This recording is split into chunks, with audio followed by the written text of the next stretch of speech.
యశ్వంత్, అసలు influencer marketing అంటే ఏంటి? అసలు ఇన్‌ఫ్లుయెన్సర్ మార్కెటింగ్ ముందు అసలు దాని గురించి తెలుసుకునే ముందు అసలు ఎలా వచ్చింది ఆ టర్మ్. సో, ఇన్ జనరల్ మనకు అంటే కామన్ మీడియా స్టార్ట్ అయినప్పటి నుంచి న్యూస్ పేపర్ అనేది మనకు తెలిసిన ఫస్ట్ మీడియా. దానికి ముందు కూడా చాలా ఉండేవి. అంటే బోర్డ్స్‌తో ఇన్ఫర్మేషన్ వచ్చేవని, ఒక మీడియంగా యాక్ట్ చేసేవని.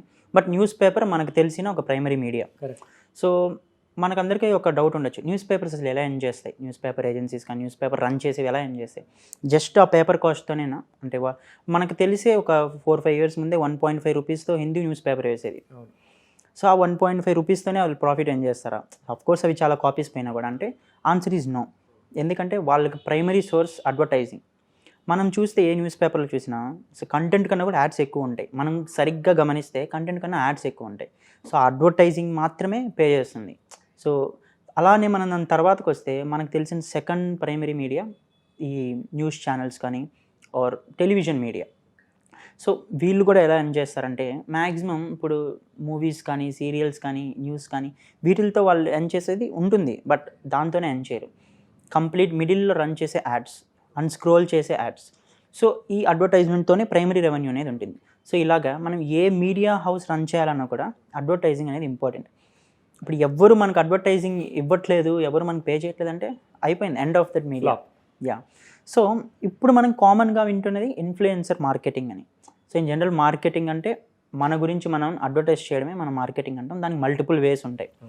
ఇది వన్ టైప్ ఆఫ్ మార్కెటింగ్. అంటే మనం ఇన్‌ఫ్లుయెన్సర్స్ దగ్గర మన ప్రొడక్ట్‌ని అడ్వర్టైజ్ చేయడం. బట్ ఇన్‌ఫ్లుయెన్సర్స్ అంటే ఎవరిక్కడ? సో, అది కంటెంట్ క్రియేటర్స్ అయినా అవ్వచ్చు. వాళ్ళకి ఒక లాక్స్‌లో ఫాలోయర్స్ ఉన్నారు. సో, ఒక పర్సన్‌కి లాక్స్‌లో ఫాలోయర్స్ ఉన్నారంటే ఒక ఇండివిడ్యువల్‌కి అతన్ని ఎంతగానో నమ్మితేనే ఫాలో అవ్వగలుగుతారు. ఇప్పుడు ఒక బ్రాండ్‌కి ఉన్నారు అంటే ఫాలోయర్స్ ఆ ప్రొడక్ట్ నచ్చి ఫాలో చేసేవాళ్ళు ఉంటారు. బట్ ఒక బ్రాండ్‌కి ఇప్పుడు సపోజ్ విరాట్ కోహ్లీకి ఫాలోయర్స్ ఎక్కువ ఉన్నారంటే దాని మీనింగ్ ఏంది? విరాట్ కోహ్లీ అంటే చాలామందికి ఇష్టం. అతని వే ఆఫ్ యాటిట్యూడ్ లైఫ్ కానీ ఆర్ తన స్పోర్ట్స్ ఫీల్డ్‌లో తను ఉండే విధానం కానీ అది చాలామందికి ఇష్టం. సో, ఇప్పుడు విరాట్ కోహ్లీ నేను ఈ పర్టికులర్ బ్రాండ్‌ని వాడతాను అని చెప్తే విరాట్ కోహ్లీ వాడిన బ్రాండ్ మనము వాడాలి అని చాలామంది అనుకుంటారు. సో, ఇతను ఇన్‌ఫ్లుయెన్సర్. బట్ మనం జనరల్‌గా కొన్ని ఇమాజినేషన్ పోస్టులు చూస్తుంటాం. విరాట్ కోహ్లీ పర్ ఇన్‌స్టాగ్రామ్ పోస్ట్‌కి ఇన్ని క్రోర్స్ ఎర్న్ చేస్తారు అలాగని. సో, అవన్నీ ఇమాజినరీయే. బట్ స్టిల్ దానికన్నా ఎక్కువ కూడా ఎర్న్ చేస్తారు. సో, ఇది క్రికెటర్స్ వీళ్ళు కానీ ఇలానే కంటెంట్ క్రియేటర్స్. ఇప్పుడు కంటెంట్ క్రియేటర్స్‌కి ఏంటంటే వర్డ్ ఆఫ్ మౌత్ అనేది చాలా ఎక్కువ ఉంటుంది. సో, వాళ్ళు ఎలా తీసుకెళ్ళగలరంటే ఒక టాపిక్ గురించి మాట్లాడుతూ ఆ ఫ్లోలోనే అడ్వర్టైజింగ్ చేయగలుగుతారు. ఎందుకంటే వాళ్ళు ఆ ఫీల్డ్‌లో ఉన్నారు. సో, ఆ ట్రస్ట్ అనేది సబ్స్క్రైబర్స్‌కి ఉంటుంది. వాళ్ళకి తెలిసినా కూడా అతను అడ్వర్టైజ్ చేస్తున్నాడని but still they will believe. So, ఇదే మనం ఇన్‌ఫ్లుయెన్సర్ మార్కెటింగ్ అంటాం. సో, అంటే ఆ ఇన్‌ఫ్లుయెన్సర్స్ దగ్గర మార్కెట్ చేసుకోవడం. సో, ఇప్పుడు ఇది ఎందుకు పాపులర్ అవుతుందంటే ఈ మధ్య ఒక రీజన్ మనందరం సోషల్ మీడియాలో కంటెంట్‌ని బాగా ఫాలో అవుతున్నాం. సో, ఇప్పుడు టెలివిజన్స్‌కి అండ్ న్యూస్ పేపర్స్‌కి ఉండే డిమాండ్ తగ్గుతుంది, మనం ఒప్పుకోవాలి. సో, మనం చూస్తున్నప్పటికీ ఇప్పుడున్న డిమాండ్ చాలా డిఫరెంట్ ఒకప్పుడు ఉన్న డిమాండ్‌కి. సో, ఇప్పుడు అంటే ఈ అడ్వర్టైజర్స్ కూడా ఎలా మూవ్ అవుతారంటే ఎవరైనా బ్రాండ్స్ కూడా ఏది డిమాండ్ ఉంటే అక్కడ అడ్వర్టైజ్ చేసుకోవడమే. ఇప్పుడు ఇక్కడ స్పేస్ ఉంది, ఇక్కడ చేసుకోవడం. ఇప్పుడు మనం ఇంకా చూస్తే దీనికి అడ్వాన్స్‌గా కూడా వెళ్తున్నాయి. మెటావర్స్ అని. మెటావర్స్ అనేది ఒక ఇమాజినరీ వరల్డ్. ఇప్పుడు అక్కడ కూడా ఇంకొన్ని రోజులైతే మేబీ మార్కెటింగ్ చేసుకోవచ్చు.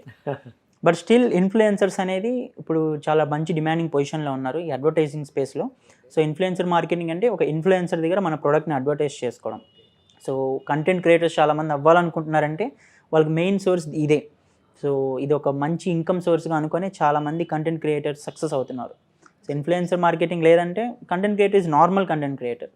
ఓకే. కరెక్ట్ అండి. ఎందుకంటే ఒక విధంగా ఆలోచిస్తే లైక్ న్యూస్ పేపర్ ఒక సిటీలో ఎవరైనా యాడ్ ఇచ్చారనుకోండి అడ్వర్టైజ్మెంట్, అది ఆ సిటీ వరకే చెందుతుంది కాబట్టి ఆ సిటీలో ఉన్న చదివే వాళ్ళు ఒక 10,000 మందా ఆర్ 1,00,000 మందా ఉంటారు. కానీ అదే సిటీలో 10,000 ఆర్ 1,00,000 మంది ఉండరు కదా. యాక్చువల్గా 1,00,00,000 మంది ఉంటారు దాదాపు. సో, ఆ 1,00,00,000 మందికి మీరు అడ్రస్ చేయాలి అనుకుంటే అదే సిటీలో ఇన్‌ఫ్లుయెన్సర్ మార్కెటింగ్ అదే యాడ్ ఒకవేళ ఇచ్చుంటే అట్లీస్ట్ ఒక 10,00,000 మందో 20,00,000 మందో ఈజీగా చూసుంటారు. సో, దట్ మీన్స్ ఇక్కడ యాడ్ స్పెండ్ చేసే బ్రాండ్స్‌కి చాలా పెద్ద మార్కెట్ సైజ్ దొరుకుతుంది at a same cost or maybe at a reduced cost, maybe lesser cost. So, influencer marketing is here to stay. I think this is the future. So, definitely చాలా మంచి మాట చెప్పారు. ఒక మంచి కొత్త ప్రొఫెషన్ స్టార్ట్ చేసే వాళ్ళకి ఇది చాలా మోటివేట్ అయ్యే విషయం ఇది. ఎందుకంటే ఎవరైతే డిసప్పాయింట్ అయ్యి ఉన్నారో వాళ్ళు ఈ మాటని ఒకవేళ గ్రహించలేకపోతే ఖచ్చితంగా మన వీడియో మాత్రం చాలా హెల్ప్ అవుతుంది. Thank you very much Yashwant. Thank you. Thank you.